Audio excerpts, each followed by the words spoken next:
Hello and welcome to the final round of the Anzcar Monday Night Truck Series, sponsored by 131 Web Radio, coming to us tonight from Kansas.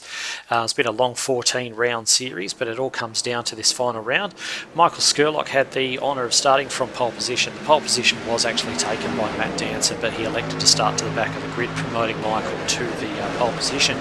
And he didn't get to enjoy it for long. The caution came out almost immediately with Carolyn Upton getting turned across the nose of Gavin Sadler there, and on the restart the top four comprising Callow, Dodman, Lear and Skurlock all moved away, with the remainder of the trucks following there close behind them, looking to make moves early on. A bit of a midfield battle going on there, comprising Foster and Schroeder, and also Sadler and Upton working their way back up from the back of the grid as Lear led away early, with Robbie and Callow following in behind them. Nice and closely bunched at the start of the, just after that restart actually, and Dodman just making a move on his teammate, Ashley Lear, and Lear just dropping there into second place. Plenty of time to fight later on in this 100 laps. James Foster made his return to Anzcar competition with a strong run there, coming out of the midfield to begin with, as Gavin Sadler started to make his way back up through the field, and Matt Danson having an early stop there, pulling back out of the pits onto the track. I believe he had a connection issue actually that's put him quite a few laps down, as Callow led from the cloud there. Todd Maxfield being the first of many spinners out of turn 4, doing what most of them did and coming down and getting a whack into that outside wall before winding up on the grass with a little bit of help from Sadler. And on the restart, the two Torque boys leading away again, with their teammate Mitchell McLeod sitting back there in 4th place, just looking to make a way past James Robbie and make it a Torque Inc. 1, 2, 3. Aaron Dillon running strongly there in the midfield with Terry Humphreys for company there. Schroeder and Sadler getting together. Unfortunately, it looks as though Sadler just maybe didn't know he was there and moved up across Schroeder's nose. But on the restart, Robbie getting in the middle of that all-talk party there at the front, hoping to run around the outside of both Lear and Dodman.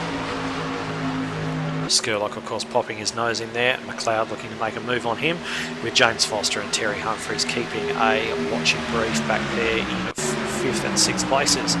Will Barrington had a solid run there in the midfield, just as you can see him now tucked up behind Nicholas Walsh, while Callow, Humphreys and Dillon continue to run solidly in the midfield, looking at making their way up onto the leading pack.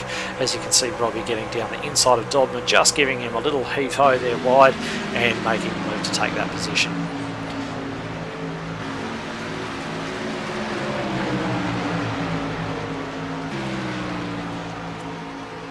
Danson, the man who has made so few mistakes so far in this series, having a mistake there well after having wrapped up the title, so that's the best time to make them, being the second driver to actually make that error out of turn 4 and whacking with the wall there. So as you can see, we've got Lear leading away from Robbie, Skurlock there, and you've also got Dodman, Foster and Callow running in behind them. Very closely, tightly packed, as there's been a couple of cautions, keeping the pack nice and closely bunched together, and move off into some absolutely brilliant green flag racing as well, all too wide up and down the field, as you can see being demonstrated right there with these guys all running too wide as we sit on board now with James Robbie.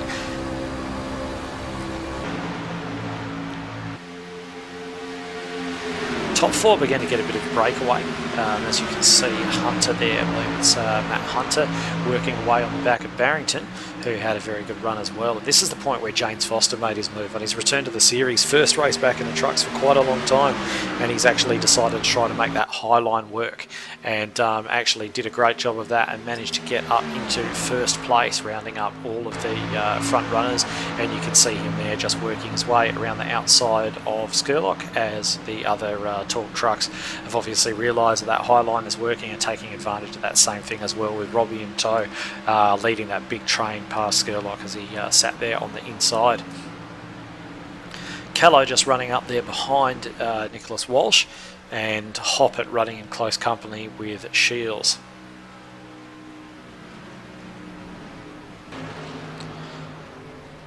James Foster continued to lead away with Dodman pressuring him. Looked very comfortable out the front for somebody who hasn't raced these things for quite a while, so he was leading quite well. But when this caution came out, everything was to change. The third truck now to go right up into the wall, Nicholas Walsh. Looks like he might have got a bit of help there.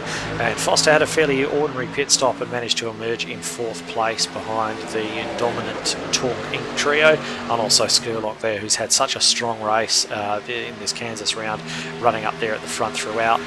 Callow slotting there into the 5th place as James Robbie just got mired a little bit back in the midfield and is now just working his way past Barrington with any luck. Foster then just tailing onto the back. His city dropped from 1st to 6th place as a result of all this shaken out. The two Torque boys making a bit of a breakaway there. Dodman leading from Lear. Hoppet and Shields just continuing their battle.